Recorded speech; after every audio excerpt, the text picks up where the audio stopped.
Hello friends, मैं हूं विकास और आज की वीडियो में हम डिस्कशन करेंगे rules applicable in the absence of partnership deed and partnership deed के बारे में। और अभी तक आपने अगर हमारी फंडामेंटल लर्निंग ऐप को डाउनलोड नहीं किया तो प्लीज़ फंडामेंटल लर्निंग ऐप को डाउनलोड करें। इसका लिंक डिस्क्रिप्शन में दिया गया है। और अगर आपने वीडियो को लाइक नहीं किया तो प्लीज़ वीडियो को लाइक करें, चैनल को सब्सक्राइब करें, बेल आइकन को प्रेस करें। ये नॉर्मली हमने बोलना ही होता है। और तो चलिए वीडियो को शुरू करते हैं।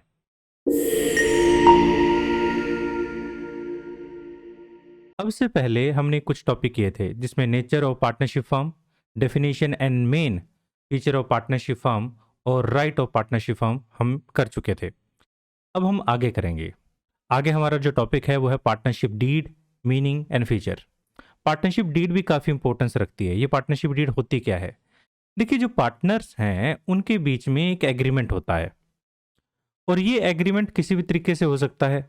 जो एग्रीमेंट होगा, एग्रीमेंट का मतलब क्या है कि दो पार्टनर या दो से ज्यादा पार्टनर, सभी पार्टनर कुछ बातों पर एग्री हैं। अगर वो सभी बातों पर एग्री हैं तो उनमें एग्रीमेंट होगा। अगर कुछ बातों पर एग्रीमेंट नहीं है, एग्री नहीं है, तो उनमें एग्रीमेंट नहीं होगा, डिसएग्री हो जाएंगे। और ये जो एग्रीमेंट है वो दो प्रकार से हो सकता है। ओरल भी हो सकता है। ओरल का मतलब ये हुआ कि जो पार्टनर आपस में बातें करेंगे ये लिखित में किसी सबूत के रूप में नहीं है। बट यहाँ पर एक बड़ी प्रॉब्लम रह जाती है कि यहाँ पर फ्यूचर में हो सकता है कि वो अपनी बात से पलट जाए। देखिए, जुबान जो है ना, उसमें कोई हड्डी नहीं होती।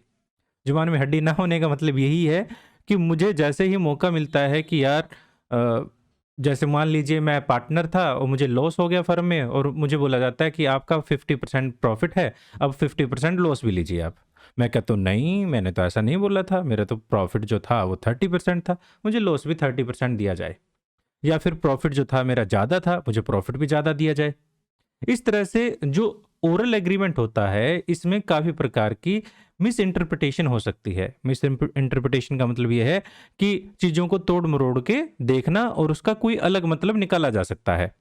और क्योंकि इनको रिकॉर्ड नहीं किया जाता किसी प्रकार से, इस प्रकार से कोई सबूत के रूप में भी नहीं रहता, तो यहाँ पर ओरल एग्रीमेंट हो सकता है। ओरल एग्रीमेंट कब हो सकता है? जब आप जुबान के पक्के हों।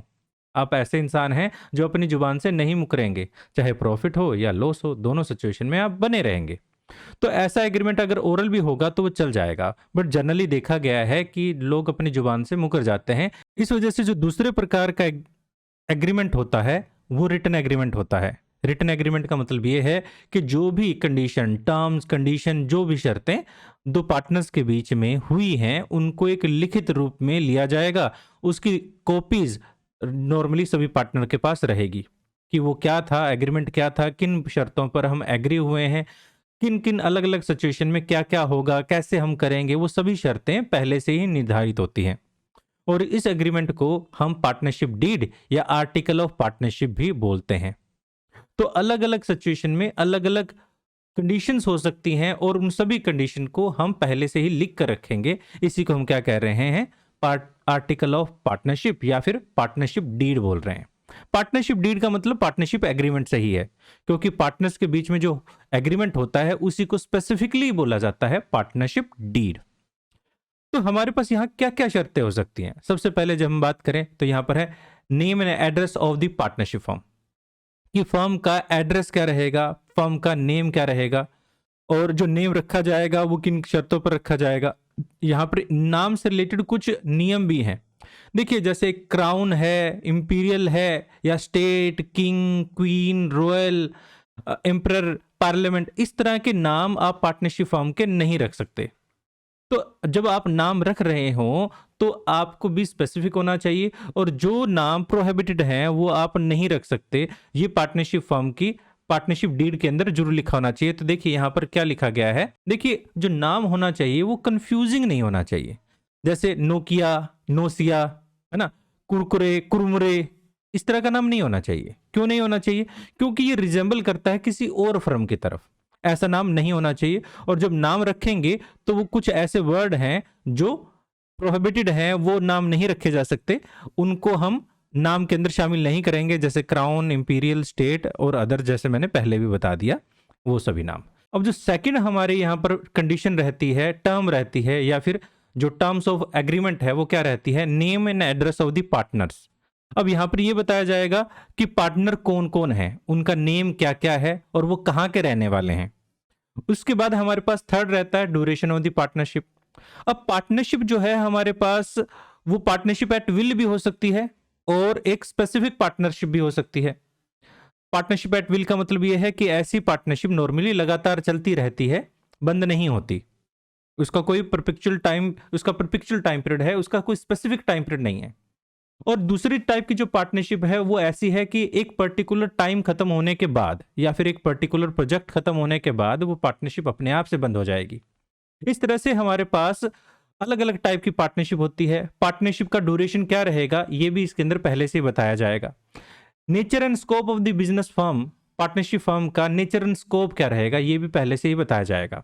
जैसे यहां पर कहता है the partnership deed must specify the nature and scope of the firm business, whether the field of the activity and to be local, national या इंटरनेशनल। किस प्रकार के हम सिचुएशंस के अंदर, अलग अलग सिचुएशन के अंदर किस लेवल पर हम वर्क करेंगे और कौन सा हमारा एरिया रहेगा। जैसे आपने देखा भी होगा कि मान लीजिए कोई फर्म है वो सिर्फ इलेक्ट्रॉनिक प्रोडक्ट बनाती है या फिर कोई फर्म है सिर्फ इलेक्ट्रिकल प्रोडक्ट बनाती है और उन्होंने अपने आप को जो रजिस्टर करवाया वो भी इलेक्ट्रिक प्रोडक्ट के लिए करवाया गया है, तो उन्होंने अपना जो एरिया ऑफ बिजनेस है वो पहले से स्पेसिफाई कर रखा है। इसलिए जरूरी हो जाता है कि यहाँ पर पार्टनरशिप डीड में ये मेंशन करे कि हमारा जो एरिया ऑफ वर्क रहेगा, एरिया ऑफ बिजनेस रहेगा, वो क्या रहेगा। उसके बाद रहेगा हमारे पास contribution of capital by partners, यानी पार्टनर कितना कितना कैपिटल लगाएंगे ये भी पहले से स्पेसिफाई होगा। यानी अलग अलग पार्टनर हैं, वो क्या सभी पार्टनर बराबर लगाएंगे, फ्यूचर में अगर उनको एडिशनल कैपिटल करनी पड़े तो वो कैसे की जाएगी, और प्रेजेंट सिचुएशन में वो कितना कैपिटल लगाएंगे, बिजनेस की पूरे की वर्थ कितनी होगी, ये सारी बातें भी पार्टनरशिप डीड में नॉर्मली लिखी जाती हैं। Contribution of capital by partners, which partner will invest how much capital in the firm should be clearly state in the deed। ये डीड के अंदर कितना कितना पैसा एक पार्टनर लगाएगा वो सारी बातें पहले से क्लियर होती है। उसके बाद है प्रॉफिट एंड लॉस रेशो। देखिए नॉर्मली अगर पार्टनरशिप डीड ना हो, वैसे तो हम आगे करेंगे, पार्टनरशिप डीड ना हो तो हम क्या नॉर्मली प्रॉफिट शेयरिंग रेशो क्या रहता है ये भी हम आगे करेंगे, बट ये स्पेसिफिक हो तो हम उसी रेशो को फॉलो करेंगे। यानी प्रॉफिट रेशियो क्या रहेगा, प्रॉफिट शेयरिंग रेशियो क्या रहेगा, प्रॉफिट एंड लॉस रेशियो क्या रहेगा। यानी पार्टनर जो है इन रिस्पेक्ट ऑफ देयर कैपिटल, उनकी कैपिटल रेशियो कुछ भी हो सकता है उनका profit sharing ratio capital ratio के बराबर ही हो सकता है उनका profit sharing ratio capital ratio के बराबर ना हो, ये भी हो सकता है। तो वो प्रॉफिट शेयरिंग रेशियो क्या रहेगा, वो बराबर रहेगा, वो 75:25 रेशियो रहेगा, परसेंटेज में रहेगा, वो किस तरह से रेशियो रहेगा ये बात भी हम पहले से स्पेसिफाई करते हैं। इसके अलावा हमारे पास commission and salary of partners की सैलरी कितनी रहेगी भी या नहीं रहेगी, जो एक्टिव पार्टनर होगा वो कितना सैलरी डिजर्व करता है, उसे दी जाएगी या नहीं दी जाएगी। जरूरी नहीं होता कि पार्टनर जो एक्टिव पार्टनर होता है, एक्टिव पार्टनर का मतलब वो पार्टनर जो बिजनेस में एक्टिविटीज में एक्टिवली परफॉर्म कर रहा है, एक्टिवली पार्टिसिपेशन कर रहा है। अगर एक पार्टनर पार्टिसिपेशन कर रहा है, एक्टिवली पार्टिसिपेशन कर रहा है, तो उसे उसकी मेहनत आने के रूप में कुछ सैलरी दी जाती है। इस प्रकार की सैलरी को हम कमीशन और सैलरी टू पार्टनर भी कह देते हैं। अगर उसे कमीशन दिया जा रहा है, परसेंटेज बेस पर, सेल बेस पर दिया जा रहा है, तो उसे हम कमीशन भी कह देते हैं। तो कमीशन दिया जाएगा या नहीं दिया जाएगा, सैलरी दी जाएगी या नहीं दी जाएगी, वो भी पार्टनरशिप डीड में लिखा रहता है। और कितने परसेंट पर मंथ होगी या एनुअली होगी, कमीशन कितने परसेंट होगा, ये सारी बातें पहले से पार्टनरशिप डीड में मेंशन रहती है। उसके अलावा loan to and by partner, यानी अगर एक पार्टनर को हम फर्म लोन दे तो उस पर कितने परसेंट इंटरेस्ट रहेगा, अगर पार्टनर से फर्म ले तो उसमें कितने परसेंट इंटरेस्ट रहेगा, ये बातें भी पहले से ही स्पेसिफाई होती है। और पार्टनरशिप डीड के अकॉर्डिंग उसका क्या रहेगा, मींस लोन का जो एग्रीमेंट है वो क्या रहेगा। और काफी बार ये भी देखा गया है जो पार्टनरशिप डीड बनती है बट उसमें लोन का एक कोई भी कंडीशन नहीं होती, तो ऐसे में हम यहां पर लोन कंडीशन ना होने पर हम rule applicable in the absence of partnership deed को फॉलो करते हैं। और अगर पार्टनर से हमने लोन ले रखा है तो उस पर 6% पर एनम इंटरेस्ट देते हैं। और ये जो इंटरेस्ट रहता है वो चार्ज अगेंस्ट प्रॉफिट होता है। ये चार्ज अगेंस्ट प्रॉफिट क्या होता है हम आगे चलकर दोबारा से इसके बारे में डिटेल में बात करेंगे। आगे हमारे पास है drawing and interest on it, यानी जो पार्टनर्स हैं वो ड्राइंग कितना कितना कर सकते हैं, कितना टाइम बाद कितनी ड्राइंग कर सकते हैं, वो मंथली ड्राइंग करेंगे या रैंडमली ड्राइंग करेंगे, कितना भी अमाउंट कभी भी निकाल सकते हैं, जो ड्राइंग की जाएगी वो कितना अमाउंट किया जाएगा। They can be partner withdrawal any amount of the firm और they account for the personal use, जो अमाउंट पर्सनल यूज के लिए निकाली जाती है उसे हम ड्राइंग कहते हैं। तो जो ड्राइंग रहेगी उस पर इंटरेस्ट रेट क्या होगा, यानी जैसे फर्म इंटरेस्ट ऑन कैपिटल पर इंटरेस्ट देता है, इसी प्रकार इंटरेस्ट ऑन ड्राइंग चार्ज करता है पार्टनर से। तो क्योंकि पार्टनर ने बीच बीच में प्रॉफिट पूरे साल खत्म होने से पहले कुछ पैसा पर्सनल पर्पस के लिए निकाल लिया है, तो उस पर इंटरेस्ट फर्म चार्ज करती है। तो इस तरह से हमारे पास इंटरेस्ट ऑन ड्राइंग होगा या नहीं होगा ये भी रहता है क्लियरली। उसके बाद हमारे पास रहता है audit of books of account, यानी टाइम टू टाइम ऑडिट होगी। ऑडिट का मतलब यहां पर है प्रॉपरली चेक करना, देखना कि अकाउंट जो बुक ऑफ अकाउंट्स हैं वो प्रॉपर वे से बनाए जा रहे हैं या नहीं बनाए जा रहे हैं। तो इस चीज को ऑडिट किया जाता है, और ऑडिट का स्पेसिफाई मेथड क्या होगा ये भी बात पहले से ही पार्टनरशिप डीड में मेंशन रहती है। इसके अलावा पार्टनर्स की राइट, ड्यूटी, लायबिलिटीज क्या है ये बात भी पार्टनरशिप डीड में मेंशन की जाती है। जैसे हर पार्टनर की हम बात करें तो जो बिजनेस में पार्टिसिपेट करने का उसका राइट होता है, उसका राइट होता है कि वो कभी भी अपनी बुक ऑफ अकाउंट को चेक कर सकता है। उसकी कुछ राइट्स के अलावा उसकी कुछ ड्यूटीज भी होती हैं। वो राइट और ड्यूटीज क्या रहेंगी वो भी पार्टनरशिप डीड में पहले से ही स्पेसिफाई की जाएगी, मेंशन की जाएगी। देखिए यहाँ कहता है every partner has a right to participate in the conduct of the firm's business, but the partnership partners can come to any agreement about their right. उनके अलग अलग एग्रीमेंट हो सकते हैं, वो पार्टनरशिप डीड के अकॉर्डिंग उनके राइट ड्यूटी जो है वो अलग अलग हो सकते हैं। अगर उनके पार्टनरशिप डीड के अकॉर्डिंग अलग अलग राइट ड्यूटीज हैं तो उसमें वो मेंशन करेंगे। उसके अलावा admission and retirement of partners, कि जो नया पार्टनर आ रहा है या फिर कोई पार्टनर जाना चाहता है तो उसका रिटायरमेंट की प्रोसेस क्या रहेगी, उसकी एडमिशन की प्रोसेस क्या रहेगी। यहां पर एडमिशन और रिटायरमेंट में बहुत सारी बातें आ जाती हैं। कहने का मतलब जब एक पार्टनर जाएगा आएगा तो हमारे पास हम गुडविल का कैलकुलेशन कैसे करेंगे, हम गुडविल के अलावा जो उसका प्रॉफिट बनता है वो हम क्या देंगे, अगर मान लीजिए कोई रिजर्व है तो रिजर्व भी देंगे, उसका जो बिजनेस में कैपिटल बनती थी वो कैपिटल भी देंगे। तो ये बहुत सारी चीजें यहां पर कंक्लूड करके देखा जाए तो एडमिशन और रिटायरमेंट के बेस पर जब एक पर्सन जाएगा या एक नया पर्सन आएगा तो हम किस तरह से अकाउंटिंग करेंगे ये बात भी देखते हैं। इसके अलावा जैसे मैंने अभी कहा कि जब एक पार्टनर जाता है आता है तो हम यहां पर कैलकुलेशन करते हैं गुडविल। तो गुडविल की वैल्यूएशन करने का मेथड क्या होगा। अब देखिए जब आप क्वेश्चन देखेंगे तो वहां पर आपको अलग अलग बातें दी गई होंगी कि आप गुडविल फलाना धिमकाना है और ये इस तरह से कैलकुलेट की जाएगी। तो किसी बच्चे ने मुझसे पूछा कि सर हम गुडविल ऐसे ही क्यों कैलकुलेट करेंगे, क्योंकि वो पार्टनरशिप डीड में लिखी हुई है। क्योंकि बिजनेस को शुरू करने से पहले ही पार्टनर्स इस बात के लिए एग्री हुए थे कि हम अगर गुडविल को कैलकुलेट करेंगे तो इस मेथड से कैलकुलेट करेंगे। यही रीजन है कि हम यहां पर हम इस मेथड को फॉलो कर रहे हैं जैसा क्वेश्चन में दिया गया। अगर क्वेश्चन में कुछ नहीं दिया गया गुडविल से रिलेटेड तो यहां पर अलग बातें होंगी, गुडविल कैलकुलेट होगी या नहीं होगी वो हम आगे चलकर बात करेंगे। इसके अलावा हमारे पास है डिसोल्यूशन ऑफ पार्टनरशिप। वो कौन कौन सी बातें होंगी जिन पर बिजनेस बंद कर दिया जाएगा, यानी हमारे पास कुछ सर्कमस्टांसेस पहले से निर्धारित होंगे। हो सकता है जैसे मान लीजिए हमारा एक बिजनेस था डैम बनाने का, हमने पार्टनरशिप की डैम बनाने की, वो डैम बनकर तैयार हो गया, डैम बनकर तैयार हो गया तो बिजनेस को डिसॉल्व कर देंगे। ठीक है, हमारा ऑब्जेक्टिव क्लियर हो जाता है। तो ये भी हो सकता है कि डिसोल्यूशन ऑफ पार्टनरशिप कब होगा। यहाँ डिसोल्यूशन ऑफ पार्टनरशिप और डिसोल्यूशन ऑफ पार्टनरशिप हम दोनों एक दूसरे से अलग अलग है। डिसोल्यूशन ऑफ पार्टनरशिप का मतलब है कि पार्टनरशिप टूट जाना, और डिसोल्यूशन ऑफ पार्टनरशिप फर्म का मतलब है पार्टनरशिप फर्म का बंद हो जाना। तो यानी डिसोल्यूशन ऑफ पार्टनरशिप कब हो रहा है, यानी दो पार्टनर्स के बीच में डिसएग्रीमेंट हो जाए कुछ बातों को लेकर, कुछ शर्तों को लेकर, अगर मनमुटाव हो जाए, वो एक दूसरे से एग्री ना हो, तो उन किन सर्कमस्टांसेस के अंदर यहां पर जो डिसएग्रीमेंट होने की सिचुएशन पर पार्टनरशिप डीड में क्या होगा, किस तरह से उनके झगड़ों को निपटारा किया जाएगा, वो सारी बातें। इसके अलावा हमारे पास death of a partner and his succession, यानी एक पार्टनर की डेथ हो जाती है। वैसे ये रिटायरमेंट जैसा ही होता है, इसका प्रोसीजर रिटायरमेंट जैसा ही होता है, बट रिटायरमेंट के केस में यहां पर ये रहता है कि एक पार्टनर को हम पैसा देते हैं, और डेथ के केस में क्या होता है कि उसके एंसेस्टर जो सॉरी उसके सक्सेसर्स जो होते हैं उनको दिया जाता है।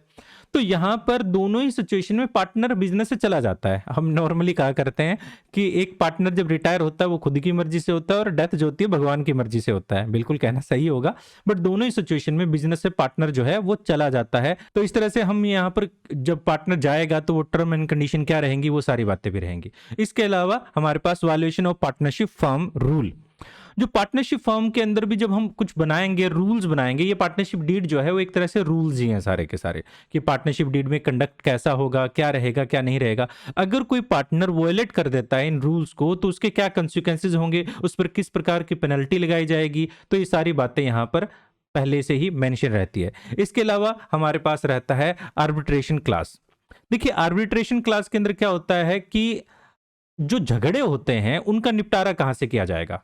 अगर दो पार्टनर्स के बीच में डिसएग्रीमेंट होता है तो वो कैसे, कौन सी कोर्ट में जाया जाएगा, कैसे उस झगड़े को निपटारा किया जाएगा। The partnership deed must specify state if the future disagreement और dispute among the partners will be subject और टू आर्बिट्रेशन। ये आर्बिट्रेशन कैसे होगा, ये हम झगड़ों को कैसे निपटारा करेंगे। इसके अलावा और भी बहुत सारी चीजें पार्टनरशिप डीड में लिखी हो सकती है, जैसे हमारे पास बुक ऑफ अकाउंट को हम किस तरह से रिकॉर्ड करेंगे, ऑडिट्स का मेथड क्या होगा, मैं वैसे पहले बता चुका हूं, या फिर हमारे पास गार्नर वर्सेस मूरे कैसे रहेगा। देखिए गार्नर वर्सेस मूरे और वेल्किन, या गार्नर वर्सेस मूरे और वेल्किन तीन पार्टनर थे। वैसे गार्नर, मूरे और वेल्किन तीन पार्टनर थे। उनके अंदर एक जरूरी एक सिचुएशन ये हुई कि वेल्किन जो था वो इंसॉल्वेंट हो गया। इंसॉल्वेंट होने की वजह से पार्टनरशिप बंद हो गई और यहाँ पर जो सारा भुगतान करना पड़ा, बाकी का भुगतान करना पड़ा गार्नर वर्सेस मूरे को करना पड़ा, और उन दोनों में झगड़ा हो गया। वो कोर्ट चले गए, कोर्ट जाने के बाद यहाँ पर एक केस हुआ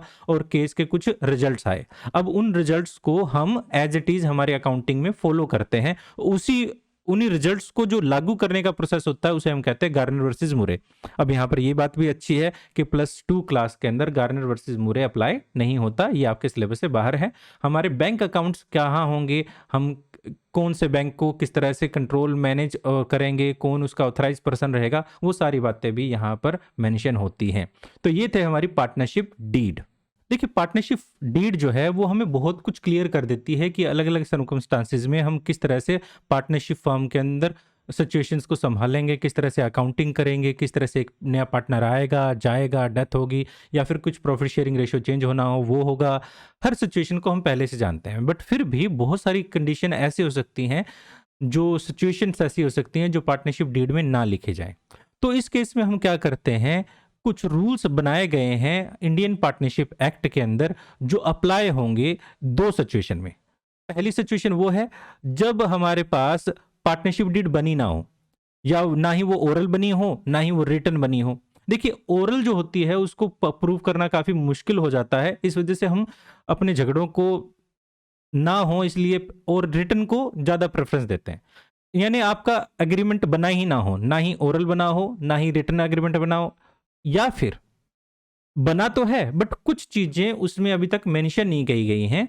उन दोनों सिचुएशन के अंदर हमारे पास रूल अप्लीकेबल होंगे in the absence of partnership deed, यानी कुछ रूल बने हुए हैं जो अप्लाई किए जाएंगे अगर पार्टनरशिप डीड में ये शर्तें शामिल नहीं है।